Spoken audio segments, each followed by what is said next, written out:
You can access the entire episode now on our website, forbiddenknowledge.news, Rokfin, Rumble, and all podcast platforms. I love having as many different perspectives as possible, as many different points of views, different religious and spiritual beliefs, because I believe that everybody has very important pieces of the puzzle. Even though individually we may not have the whole picture, everybody brings something to the table, and it gives us a much better understanding of what we're working with here.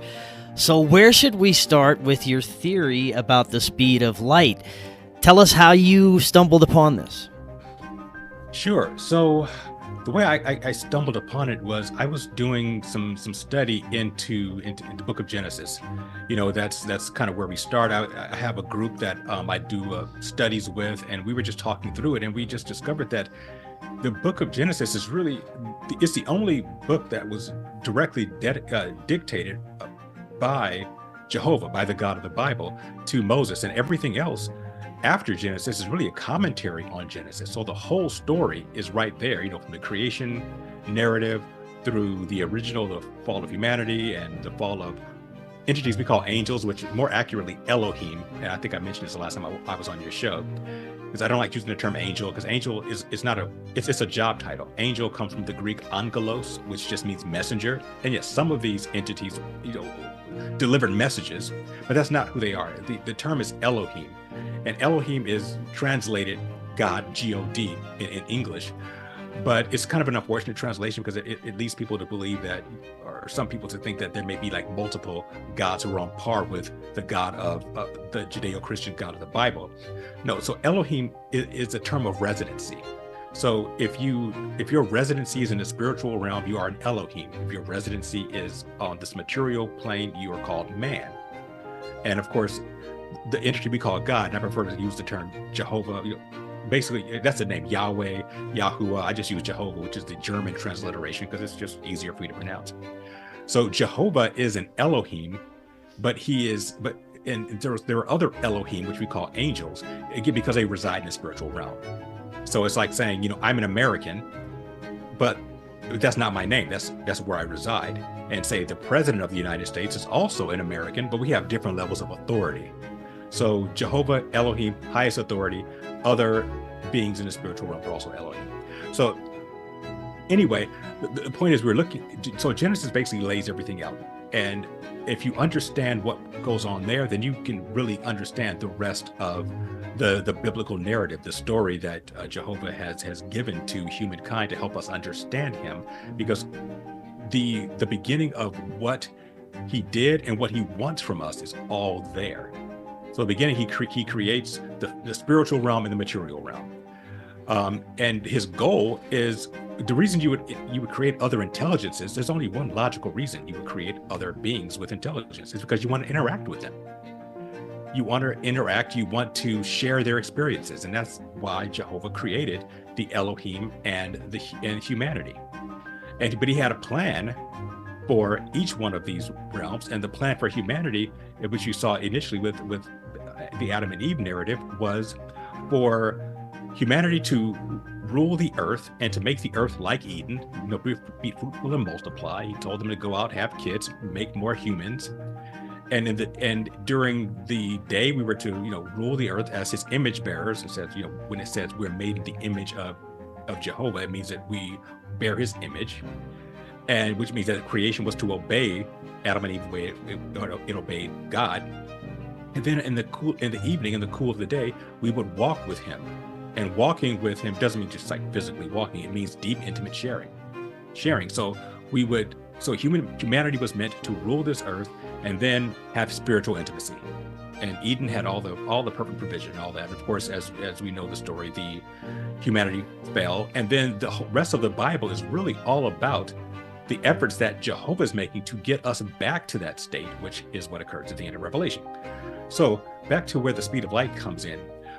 We're really trying to understand the progression, the rest of that story, from when humanity kind of fell out of favor all the way to where we are now. And how there's a difference between the way the people we call the ancients viewed spirituality and the way we view spirituality today. If you study any of the so-called ancients, and we're talking just roughly 10,000-ish years ago, I'll just call that the ancient times, people seem very spiritually attuned. They all have all the ancient stories, whether it's the Hebrew stories of the Bible, whether the stories of the Sumerians or the Egyptians, Mesopotamians, they all have vivid stories of them interacting with entities that they called gods, and building edifices for them and learning things from them and worshiping them, most importantly.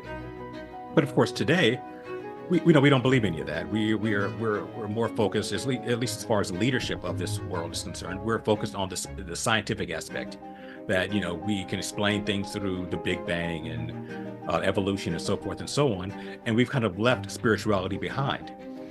And we, in our modern man, we look back at spirituality as, those people were just primitive. They didn't know what they were doing. They couldn't explain things scientifically, so they just ascribed everything to the gods. But as we look at that, most people are still spiritual, even if they've been, educated or indoctrinated by our system to not believe in it. I think you can't get rid of that core spirituality. So the question is, why were people in the past more spiritual than we are now? What's the difference? And in researching that, I that's how I got into the whole speed of light thing. And so I want to get into some physics around the speed of light and how it affects the spiritual realm. But before I do, I want to just give you a chance to make any comments before I deep dive into all the physics and stuff like that. I've always wondered about the abilities that our ancient ancestors had compared to what we are working with now. The research and everything that's been uncovered so far and continues to be uncovered about the possible consciousness abilities of our ancient ancestors seems to be more and more incredible as we learn more and more about them. The possibilities that we could have even used consciousness abilities to affect matter, levitate stones, things of this nature.